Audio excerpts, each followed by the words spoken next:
Well, good afternoon, everyone, and welcome to our webinar. This is our final webinar for 2024, and it's all about setting the standards on staff functions and Christmas parties. So this is always a popular webinar, Al. It is indeed. Yep, we have over 30 people that have registered, and we're here to go through and just talk about what it's all about and just how to protect yourself within your business. So just so I can make sure that everyone can see us and hear us, could you just put a comment in the chat? Can you see our presentation? Can you see everything that we're sharing? Just want to make sure that we've got all good to go, and that is a yes, and we are ready to rock. So happy Monday, everyone, and let's talk about what we're going to go through today. So we're going to go through the topics covered is that how to set expectations around staff functions and Christmas parties. And this is a time where it's all about celebration, things we want to do, and it's just really, really important to make sure that we do our due diligence.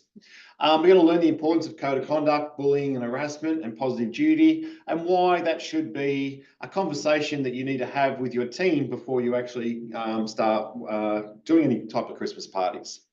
And then we'll talk about what to do if staff behaviours go from bad to worse. And we're going to give you a couple of case studies of what's come into this business over the last couple of years, which I'm sure you will find very, very entertaining, but it's not entertaining because we look at the client that goes through all of this, the stress and everything, and they've got nothing to do with it, well, apart from one I can share with you, where this particular business got themselves into a lot of trouble. Okay, so for those that don't know me, my name is Colin Wilson. I'm the owner, managing director of Key Business Advisors. I absolutely love what I do. We're all about helping businesses grow, get their strategy and growth right. We love a company that has good people and culture. We're very big on, we're an outsourced HR advice company and support, and we do a lot of leadership and sales training. So we're very, very well set up as a business, and this is definitely our year, and we have a lot to celebrate at our Christmas party for sure this year. So I'd like to hand over to my partner in crime, Alison, to introduce yourself, Al. Thank you. Hello, everyone. For those who don't know me, my name is Alison, and I also love what I do. I've been in HR around for about 16 years now, and I absolutely love my job in helping businesses and people. There's nothing more rewarding. So yeah, and it's been a big year, hasn't it, really, when you think about it? And the year's not finished yet, but it feels like it's finished. I'm sure it feels like the year is finished for you too, but we've still got another 5 weeks before that big fella comes down the chimney. So yeah. For those of you who know us, our mission is always about taking businesses from good to great. And our purpose is taking our clients on a journey through all aspects of employee engagement and performance. And we know when we've got great engagement, good culture, the performance of that business just excels like there is no tomorrow. So that's what we're all passionate about. That's what we do when we go into businesses, and we do it through these 4 pillars, as you can see ahead.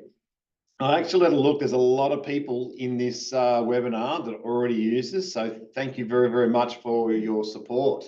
Now, let's get into it. So I just want to talk about the value first of having a Christmas party, and just have a look. Like, that just looks like the ultimate party there on that photo. They're having a lot of fun, don't they? They look like they're ready to have a lot of fun. And this is where, I don't know if anyone watches Netflix or anything like that, but there's a lot of funny shows on TV, on Netflix, in relation to Christmas parties.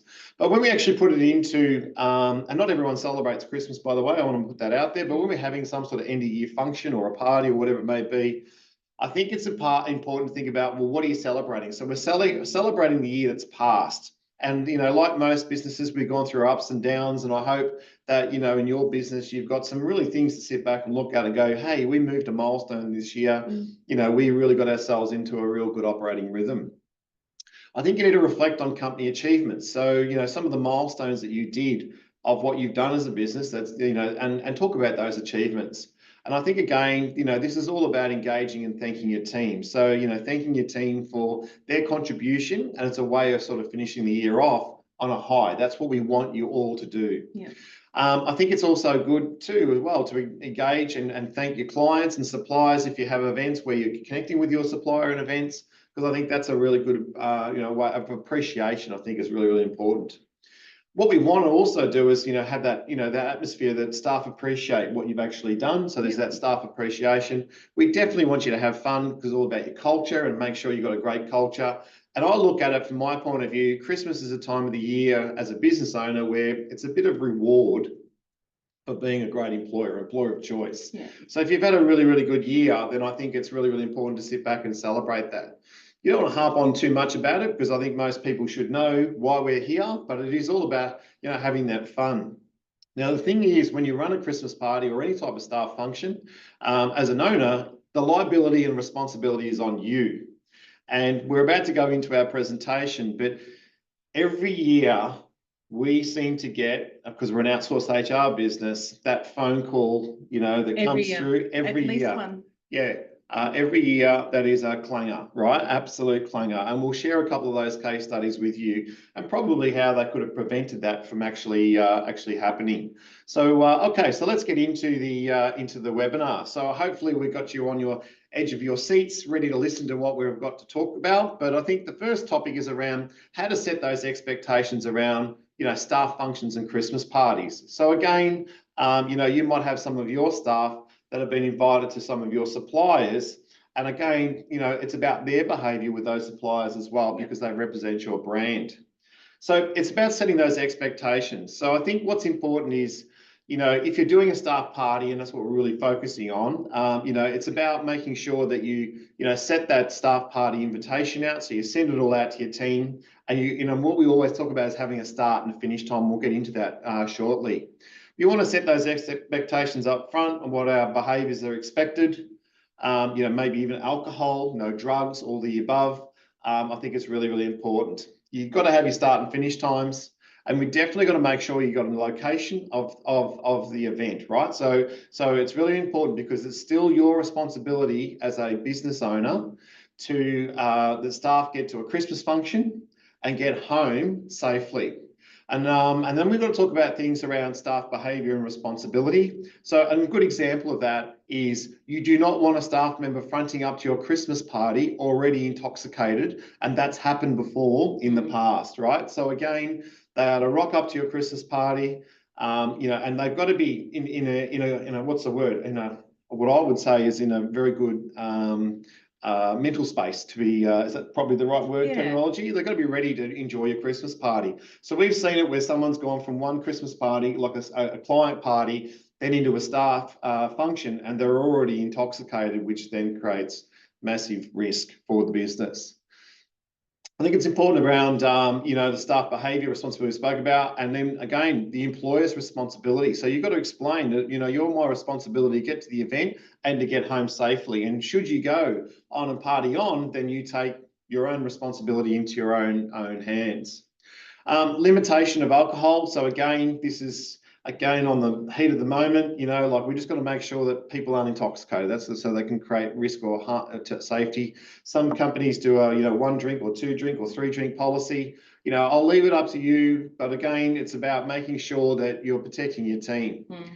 We talk about things around code of conduct on how to behave. And I've got in brackets there gifts because, again, gifts can send a message to somebody in particular, and those old Kris Kringles, you know what, I've been picking on this particular person, so I'm really going to nail it in front of the team. That bad, poor behaviour just can't happen, if I can say, in today's world. We're going to talk about things like, what's appropriate, and what can't happen. So that sexual bullying and harassment, again, we want to make sure the well-being of our staff is at the forefront. And then, what is the purpose of the Christmas party? So the purpose of our Christmas party is to celebrate, like the slide I put up before, not to go and go stupid and create havoc for the actual business. So for those of you who are around my age, you'll go back to the 90s and the 2000s, especially in the 90s. I mean, those Christmas parties are just not the same anymore, but we've got to make sure that it's all about the well-being of your employees. So as it says there, staff and client functions is no different on expected behaviours because this is all about your brand reputation. So brand reputation is really, really important. We want to make sure that people that, if you've booked a restaurant or whatever and, the restaurant's done through your key business advisors, and then a staff member grabs a fire extinguisher and sprays everyone, at 10 o'clock at night, and that's happened before. Not in our business, but the client's business, then that just damages your brand and everyone else around it. So what's really important is making sure that we've got that best behaviour happening at your Christmas party. Here's an example of a Christmas invitation from us. So, we just sent our Christmas invitations out. We're doing it Friday, the 20th of December at a location. So everyone can come along. If you want to come and join us for a drink, I'm happy for that.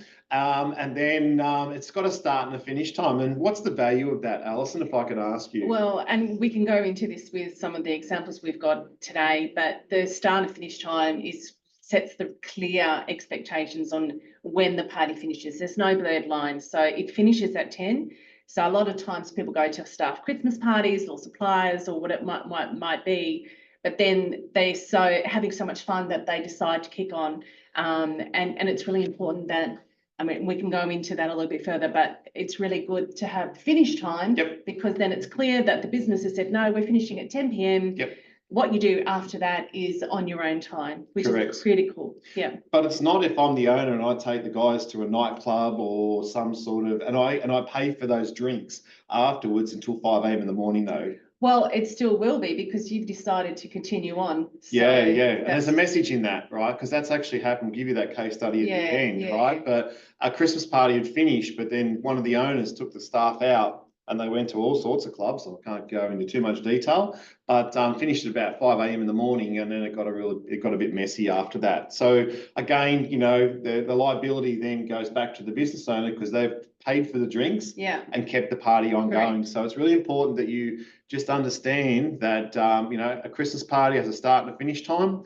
And just be wary of if you are an owner that want to go out and hang out with everyone till late hours of the morning, that you're actually increasing your liability of risk. And we go into more detail in the email that sends this invite out. So the email will say about expected behaviours as well, alcohol and drug, and it'll go through that. But it's really good to have. And previously, and Christmas in Australia is really hot a lot of the times too. So be mindful if you're going to have a function and the Bureau of Meteorology says it's going to be quite hot that day. Be really mindful and maybe even put in that, make sure everyone stays hydrated and has lots of water as well. Yeah, very good, Al. That HR want to look after everyone. Yeah, I think it's important because again, this is all about it's on you, the business owner.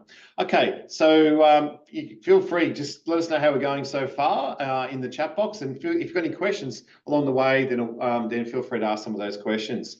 So we're going to talk about learn the importance. I'm going to hand this over to my trusted advisor next to me and talk about some of the things around code of conduct, bullying, harassment, and positive duty. So as it says there, Al, it is your responsibility to do your due diligence to protect your company. Absolutely. And I think, I can't stress this enough for when alcohol is the truth. It brings out the truth of truth, and we want to make sure that you're covered. So if you take us through this, Al, that'll be fantastic. Yep. So if you don't already have a code of conduct policy, highly recommend having it. It should be one of the legislative policies that you have for your business, and it's really good because then you can help bring back people's behaviour when they're not meeting your standards. So it's the expected behaviour of your employees, and you set standards as well. Businesses' ethical standards as well, to not just their behaviours. If they agree, and they should agree, otherwise why are they employed with you? Then they can be disciplined a lot easier for breaches of the conduct, because that's quite a significant policy to have. As I said, it's a legislative policy, and it holds the employee accountable for their behaviour or conduct. So when you find or see behaviours and conduct that aren't meeting your standards, you can hold a meeting and discuss with the employee as to why they're not meeting your expectations. And you can outline the importance of integrity and respect for all employees. And this last one is also really critical when it comes to end of year functions or any staff function at any time of year, really. But I think because we're doing this over Christmas, there's more likely than not to be alcohol involved as well. So it's just a reminder for everyone to continue on as per your policies and your conduct, and it sets the tone and makes sure that everyone knows how to behave. It's the code of how to behave. That's the end of that, like what's right and what's wrong. Exactly, yeah. It's very black and white in my opinion. Yep. Yeah. Okay. So this legislative framework, so we like to use this and show our clients, but if you think about it, we've got the Fair Work Act that came in 2009, and that was more around making sure it's a fair workplace for everyone with payroll conditions and so on. But if you think about things like discrimination, like age discrimination, so again, we might have somebody has a nickname in a business called Fossil, right? There's a good, and it's well known. So again, and if he's happy with that, then, is it right or is it not wrong? It's part of culture. But if I start calling people names that is not normally a standard code or standard language, then that could be detriment to your business. I don't even have to explain myself being racial discrimination or sexual discrimination. This human rights equal opportunity, I think, is really, really important, because we want to make sure that you've got a really good, safe workplace, and even more reason to have that code of conduct, because that's where, today's world, something goes wrong, that's the path that most people go down, especially with a lawyer. Equal employment opportunity per state and legislation. WH law, so again, psychosocial and all that today, mental health, wellbeing is now forming under, WHS, which is, I think, is merging with IR laws.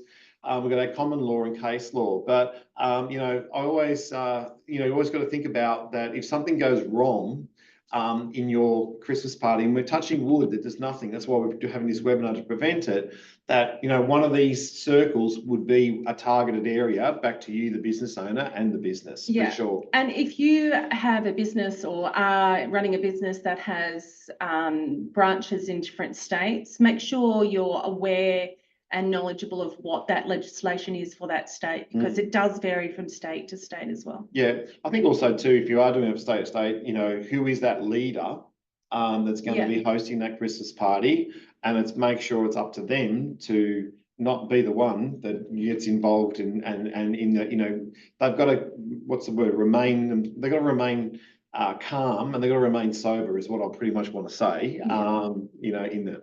So are employers and workers the same, Al? Well, under the Fair Work Act, a worker falls under, all these people fall under the category of what a worker is. So it's not just employees, it's also contractors, subcontractors, outworkers, volunteer workers, apprentices, working experience, interns, traineeships, the whole lot. So again, anyone that comes to your real party is part of it.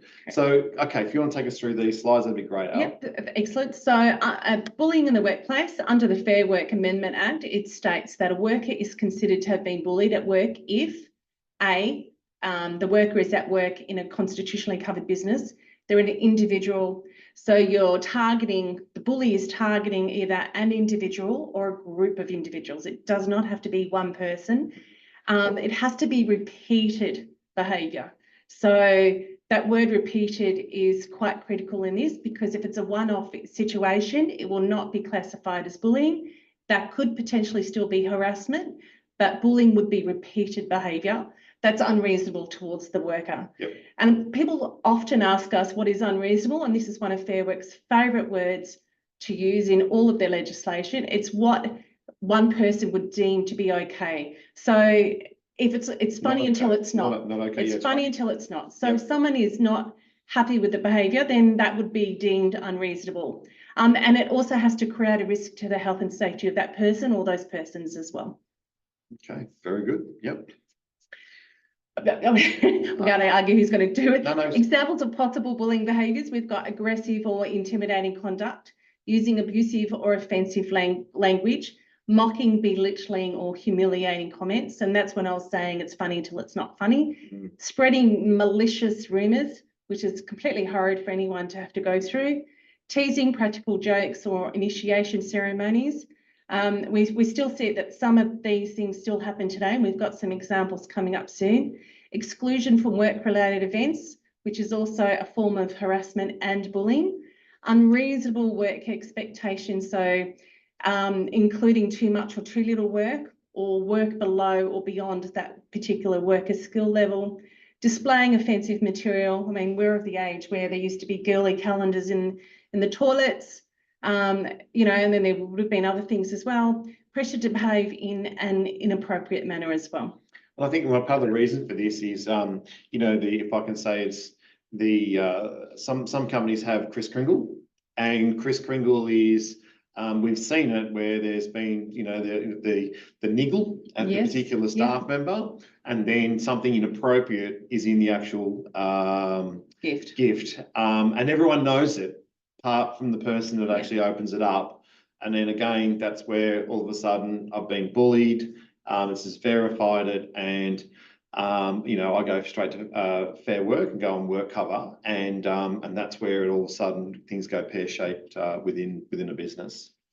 Okay, so for conduct to be considered bullying, it must be repeated, unreasonable, and creating a risk to the health and safety of the worker as well.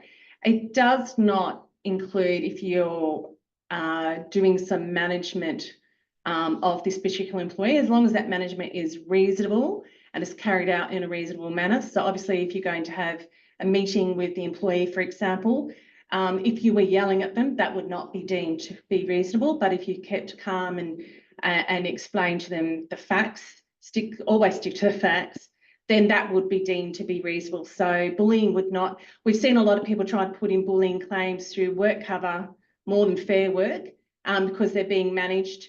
And they've all been declined because the management has been reasonable. Workers are able to submit a stop bullying order through Fair Work, and they can do so by completing a Form F72 as well. Yep. And again, like if we're doing someone on performance management, it needs to be discreet.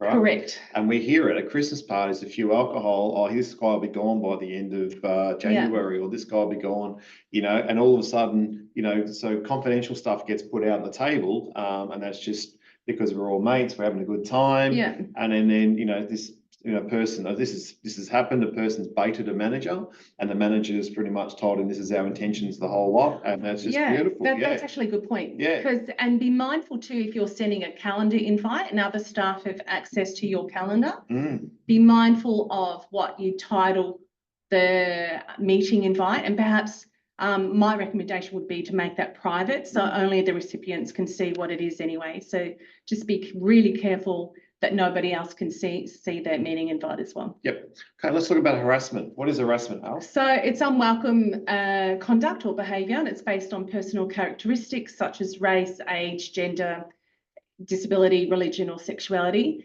And it's unreasonable if the other person feels embarrassed, humiliated, offended, or intimidated. So it's not how you, if you're the harasser, it's not how you deem it to be received, it's how the receiver receives that message. So like bullying, it can be a single incident. So as I was saying, so there's if you're harassing someone one-off, then it would be harassment rather than bullying. We're sort of painting a bit of a picture here, and we're not here to scare you, but we just want to make you aware of what actually happens. So if you continue on. Yep. Thank you. So it also includes offensive communications, whether it's phone calls, SMSs, emails, tweets, any social media apps at all. And I'm sure everyone listening has received an email where they thought, oh, that tone is a little bit off. Be very mindful with your emails, because people always read into them your tone, and it may not necessarily be the case. So just be careful of that. Suggestive comments or jokes, sex-based insults or taunts, unwanted sexual propositions, or repeated unwelcome requests for dates. We see that all the time. Any pornographic material, so posters, photos, pin-ups, etc., whether they're on display or not, if someone knows that it's there, then that's still a form of harassment. Unnecessary familiarity, so if someone is very touchy with you, whether it's just on your shoulders or whatever it might be, or playing with your hair, that could be harassment as well. Intrusive questions or statements about your private life, so what did you do on the weekend? Have you got a boyfriend? How intimate are you? All those kind of things. So that would be a form of harassment as well. Now, again, I want to put out, if you have great culture in your business, great teamwork, then, you know, this should not happen, right? But if there's some form of dysfunction or whatever, then sometimes that's where the truth comes out, as I'm saying, at a client function or at a staff Christmas party. We talk about sexual harassment. You got a great case study on sexual harassment that happened last year. But if you want to take us through this, Al, that'd be great. Sure. So it's an unwelcome sexual advance or request for sexual favours, or other unwelcome conduct which is of a sexual nature in relation to the person who's being harassed. For it to be sexual harassment, it has to be reasonable. Again, there's that word, to expect that there is a possibility that the person being harassed will be offended, humiliated, or intimidated. So it goes back to not how the aggressor believes the behaviour should be received, it's how the receiver feels and receives that message. So it means that this behaviour is sexual harassment, and that depends on how the reasonable person would interpret the behaviour in that situation. So behaviour that is sexual harassment in one situation may not be in a different situation. So if you've got a couple, for example, in the same workplace and they're hugging, that would not be deemed as sexual harassment as the example. Yeah. And your case study later on, talks about how a person text messaging, wanting demands and stuff like that. And again, all that's evidence for a case. If we look at examples of sexual harassment, I'll let you go through that, Al. It's better for you than me. Yeah. Inappropriate physical contact, such as unwelcome touching, staring or leering. So if you're looking somebody up and down, that's quite confronting. A suggestive comment or joke, sexually explicit picture or poster, unwanted invitation to go out on dates, a request for sex, intrusive questioning about a person's private life or their body, unnecessary familiarity, such as deliberately brushing up against a person, an insult or a taunt that is of sexual nature, and sexually explicit email or text messages as well. So something about, someone's got a tattoo, and it's in a discreet area, and then the team are trying to get this person drunk to show them the tattoo. Yeah. So again, this is what we're talking about, just trying to give some examples there of what actually happens. I think what's important is, as a manager or as a business owner, you've got to have this awareness that's happening. Now, if it's after hours of the Christmas party, it's not your responsibility unless you're there, right? So, but you've got to have your radar on that we're having a good time and everything's going, according to plan. So what about positive duty, your responsibility? What's that about, Al? So positive duty, and this is a new legislation that Fair Work brought in last year, and it's part of the Respect at Work legislation that came through. So it's no longer good enough for an employer to issue policies, or not even have policies. Make sure that you've got up-to-date policies that are updated with the legislation, and believe you me, they change all the time. And not just issue them, but make sure your staff understand them and they agree to them. So you need to make sure that you have training sessions on those standards and the processes, and then get sign off on them as well, so that everybody understands. If you have a workforce that has English as a second language, we would even recommend you having those policies issued in the language of their native tongue. And then that way it'll make it a lot easier for them to understand them as well. So again, it's no good just issuing them. They've got to understand them and agree. Make sure you have a safe, inclusive and respectful workplace. Conduct surveys or obtain feedback from your team members to see how things are going. Consider providing flexible workplace arrangements or rosters. Ensure workers have the work-life balance that we all desire. Have a positive safety culture. Educate your workers on how to handle queries, especially if you've got aggressive clients, and treat each other with dignity and respect as well. I think it's very, very important. And again, like if we've got really good focus, good vision, and we go back to what my very first slide about, why we're doing the Christmas party, we're celebrating the milestone moments, having a good time. We don't want you focusing on this. We just want to make sure that you educate the guys what's, about your standards. And, you made a comment before, Alison, that's why we put this slide in there, understanding work cover, because, what we're seeing a lot of is a work cover claims coming through and the employer is not even aware that the claim has actually been lodged. So can you give us a bit of insight of this? Okay, thanks. And FYI, employers don't have to be told from an employee that they've submitted a work cover claim. They can submit it directly to work cover. And then work cover will reach out to the employer. So a lot of employers don't understand that.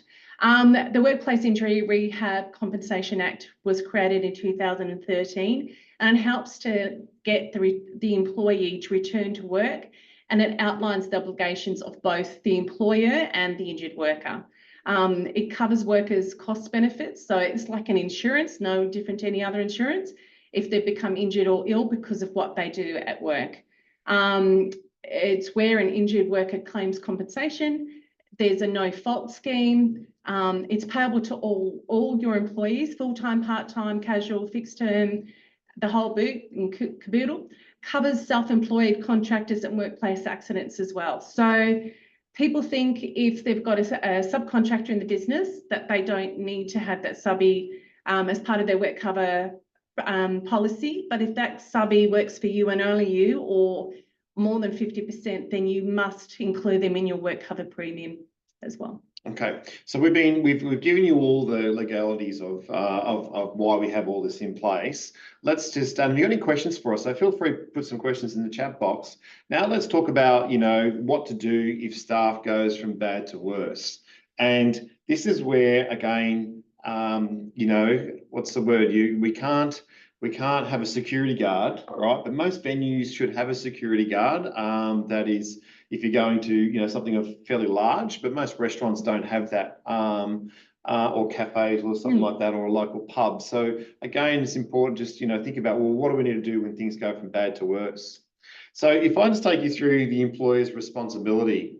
So, and Alice and I were discussing this, and for us, it's definitely try, as an employer or manager, you got to try and diffuse the situation, right? So if you can see things are getting a bit heated between some, this is where you try and diffuse the situation. Now, one of the things I will say is your safety is number one priority, right? So, we work with a client, which is Kev Perry, right? So, he's a specialist when it comes to dealing with, violence and stuff like that. So don't put yourself in harm's way is what we're trying to say, right? And again, yes, it's your responsibility, but if you're going to get injured part of the process, then I'd be very careful, mindful of that. And then what you need to do, and that's, remind them, hey, listen, what your behaviour, it's part of, we talked about our code of conduct. It's not appropriate. You're edging on the borderline of, and you wouldn't say this openly, you try and diffuse the situation and part the employees, or sometimes it's not the employee, it's the employee with somebody else at somebody else's Christmas party. We've seen a fair bit of that as well. So again, bullying, harassment, or and just referring back to, that is inappropriate. That is not the way that we roll as a business. And I would go back to, mission, our values, our company values. Integrity is one of ours. That's not, I would say, what you're doing, that's you're not showing integrity here. So I think it's really, really important. I'm going to say be mindful of your surroundings. So again, just think about, like, I guess your safety, but your surrounding, who else is watching you. So if they know that your company is in this particular location or whatever, again, just be mindful of your surroundings and try not to get things to go bad to worse. One thing we'll say is don't get into a heated conversation or confrontation. So, and again, we've seen it in our Christmas parties over the past, heated conversations, confrontation, fish fights, pushing, shoving, all the above, and then that just takes it to another level. And again, if you're an owner and you do that, and we've had it where someone's pushed somebody in the wall and put his elbow up underneath his throat to say, you need to cut this out, and then it's on for young and old. The owner was like, well, I had the last say, but didn't have the last win, if that makes sense, right? Because lawyers got involved and he lost, and that was, very costly for that particular business. So, I'm very big on, just when you're mindfulness. So look at your surroundings when you're going into a Christmas party. Think about, well, how, if there was a situation, is there security there? Can we call on security if we need?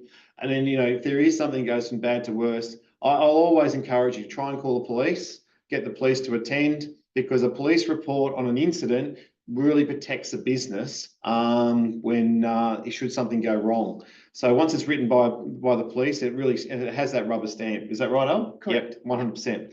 You want to send the person home or persons home if there's two in an Uber or a taxi. And again, it's your responsibility to make sure that they get home. So I have an Uber account. I would put it in there. I would make sure that you get the 5-star rating once they've been dropped off. If they go and take off after that, then that's up to them. But you've got that record to say that you've sent them home. And you can do that even, you were mentioning earlier, if someone turns up already Drunk, incapacitated, inebriated, you can send them home straight away. You Yep. don't need to wait until things get out of control. If they're already beyond what you deem to be standard behaviours expected, then send them home straight away. Don't bring them into the Christmas party.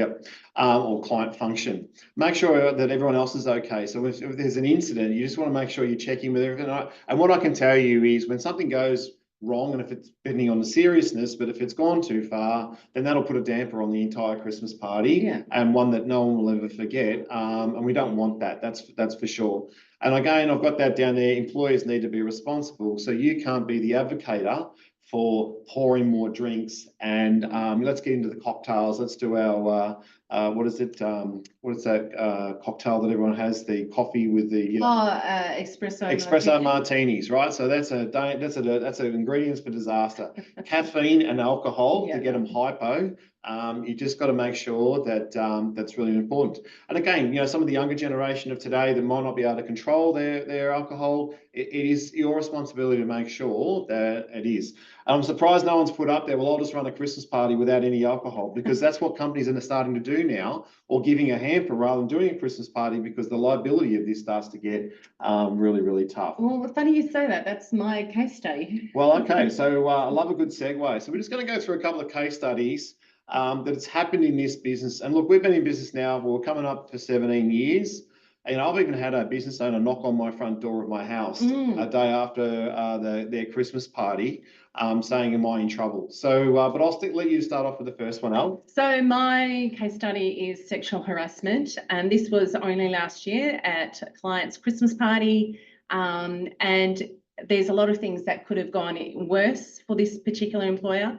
She did not have start or finish times on the Christmas party, but she did not provide alcohol to the employees.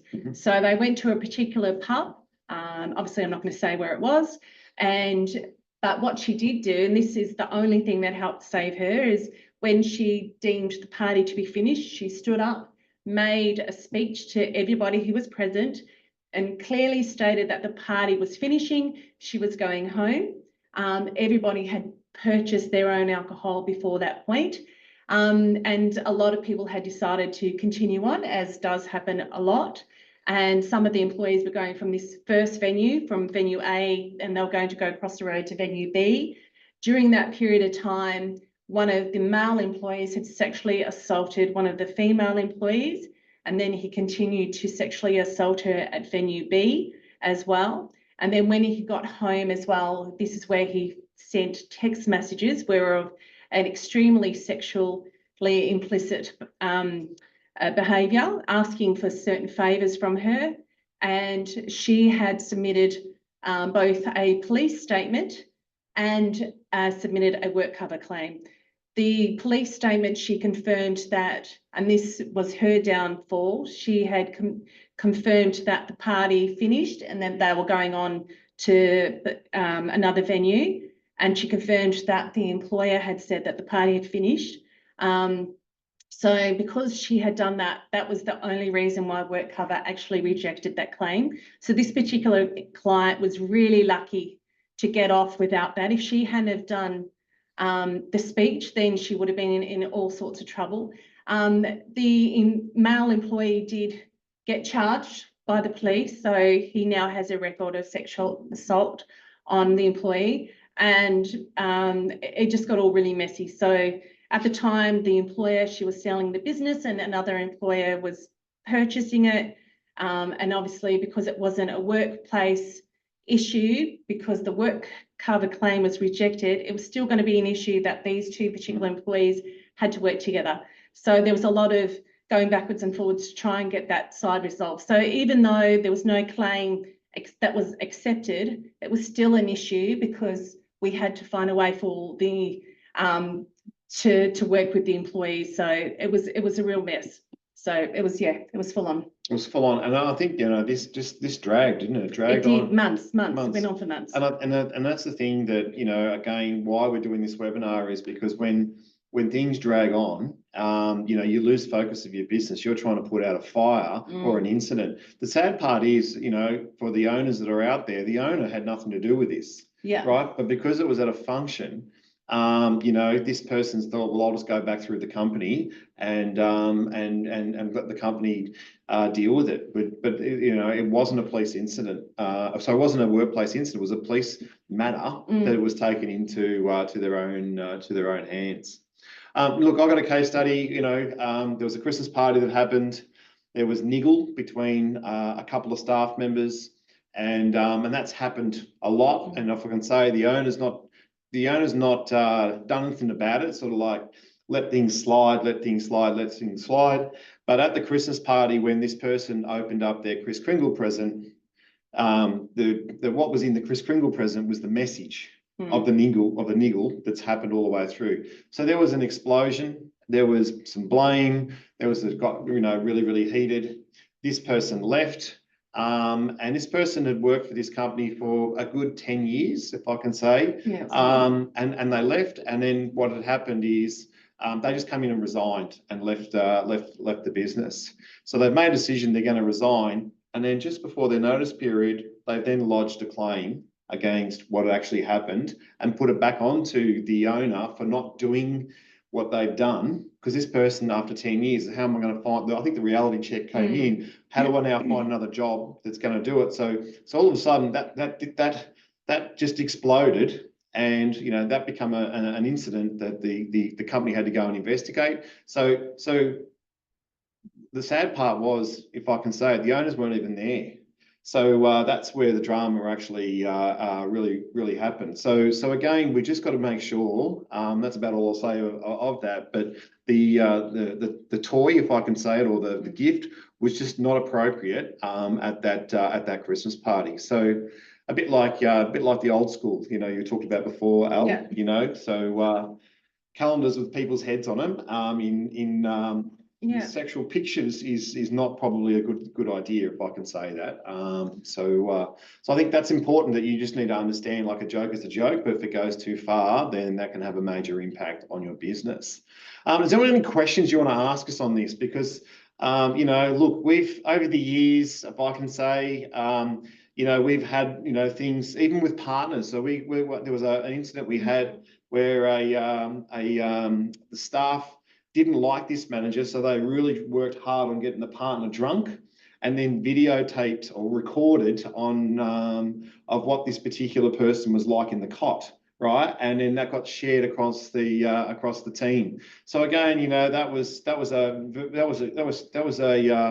an incident that was quite a few years ago that happened, but just how do you come back from that? Like and that really dysfunctioned the whole business after that. The manager couldn't front up to go to work. Complete embarrassment. I went on work cover, and that was done through a partner. So I don't even know how that marriage is. I don't even know it's still going or not. I know what would happen if that was me. But again, this is the things that we're trying to explain. Where if I can say it, the alcohol comes of truth. We once, one of my staff members was asked to go to a client's Christmas party because they were worried about drugs that were going to be issued, but half the staff rocked up already off their face, if I can say that, from a drug point of view. And the HR advisor at the time tried to send people home, and they just went and created another party elsewhere, and then rang everyone up, all the staff members, to go to this other party and party on, which was very embarrassing for the actual business owner. So 1/3 of his workforce is not doing the right thing. So these things happen, and again, it's about how do we prevent them? And we hope this webinar has certainly educated you. Part of this webinar is, if you feel that you've got things not in place, or you need some help or some advice or support, then you can book a 15-minute free chat with one of our advisors. Even if you just want to go through, hey, I just want to make sure I get my due diligence right. Have we got this in place? Because one of the things we'll say is, and I'll just say it, we're always guaranteed a good 20, 30K over the December, January period because of incidents that actually happened. Now, from my point of view, we're all about, taking a business from good to great. So we'd rather put that prevention in rather than the spot fires.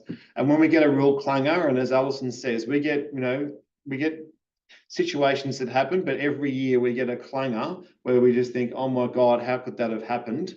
And but it does. And it does happen. And I go back to my point is it's the poor business owner that's actually done everything right, and all of a sudden they've got an incident on their hands, and it's their responsibility to fix it. And I don't think that's fair.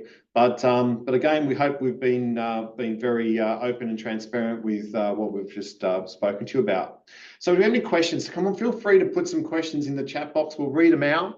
And if you want to speak, I'm more than happy to open it up to, you can ask us a question if you want to do that. So don't be shy. There's still a few of you are on, but, it's really important that you understand that, a Christmas party is about your culture, it's about having fun, and you want everyone to go home and come back the next day or in the new year saying, what a great party that was. We really celebrated in style and we had a great time. What we don't want is you come back in January and you're putting fires out, spot fires out, or major fires out. That is a detriment to your business. So no one's game enough just yet, but feel free in the chat box to put. Here we go. I've got a couple of questions. Emma, do you want to give us a question? Go for it. Do you want to type it in? Yeah, we can't see them. There are a couple of questions. So question and answer. They're in the question. Oh, here we go. Maybe if I opened that up, that would be. Oh, here we go. More. Sorry, guys. Q&A. Here we go. Might help if I open up the slide. Here we go. So what's the first one? Would it be best to set expectations via face-to-face Teams meeting or via email? And 100% in writing, because if it's not in writing, our HR motto is if it's not written down, it didn't happen. What you might say you said to that particular person and what they've heard may not align. So if it's, make sure it's crystal clear and in writing. So you've heard it from HR. I would say do both, right? So I would say, hey guys, we want to have a great Christmas party. You set the theme. And by the way, we're going to send you some policies around our code of conduct and stuff like that. And to answer the next question, will a recording be made available? Absolutely. We'll send it out to all applicants at the end of the session. Yeah, and it's on our website. All our previous webinars, or if you look at webinars on demand, all our previous webinars are all there. And I just think it's really important that you, that you do due diligence. That's the whole purpose of this webinar. Just do it. We don't want you to not have fun, right? We want you to have fun. We want you to celebrate in style, but just have your radar on and be aware of what's happening. And can I just say, most people will know anyway that if there's niggle between a couple of staff members, right? You'll know that going into a Christmas party, so you want to make sure that you've got your eyes out. If you would like some free information on some best practice of HR, here's some downloads, or people and culture, or you want to benchmark your team satisfaction. Again, there's some information you can go. It's free information you can go and download off our website. We have this is our last webinar for this year, but in January 2025, through a request of one of our clients, we are going to put together a webinar which is around driving profitable sales in 2025. And that'll be around the power of having a sales strategy, sales leadership, and building that sales culture. So feel free to register for that, which is on same time, 1 o'clock on Monday, the 20th of January. And it's free. And it's free as well. We really value doing these webinars, and we do them for free because we want to create as an education piece. If you've got a lot out of this webinar, feel free to give us a Google review. And thank you for all those people in the past who've given us good Google reviews for our webinars. We're just trying to help the business owner out there to have a successful business and get rid of the noise, if I can say that, if noise is there. And lastly, not least, on behalf of myself, Lorraine, Alison, and the team, we would like to thank you for all your support throughout this year. And we really appreciate the partnerships that we've currently got, and we want to wish you a joyful holiday season and a successful new year in 2025. We don't want to see anyone get hurt or anything like that from a Christmas party. We want you to have a good time. and just really enjoy life. Our office will be closed from the 23rd of Monday, the 23rd of December, and open back up on the Monday, the 6th of January. In saying that, if I can say, it's during those times is when I get the phone call as the owner, because I don't go away during that time, of, hey, we've got an incident. Yeah. Can you help us out with this incident? And then we'll ask you a few questions. And then even though my team is on holidays and this wonderful person next to me, I can nudge her and say, we've got a clanger. We really need to help this client. Can we do it? But we don't want that to happen this year. You know what I mean? But we want to do the proactive stuff.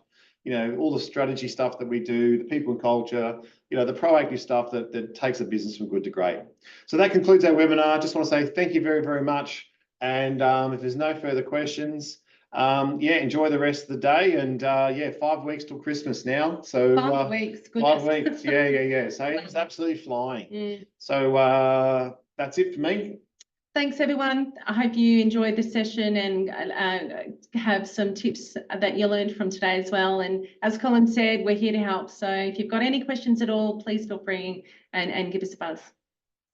Thanks very much. That concludes the webinar. Bye.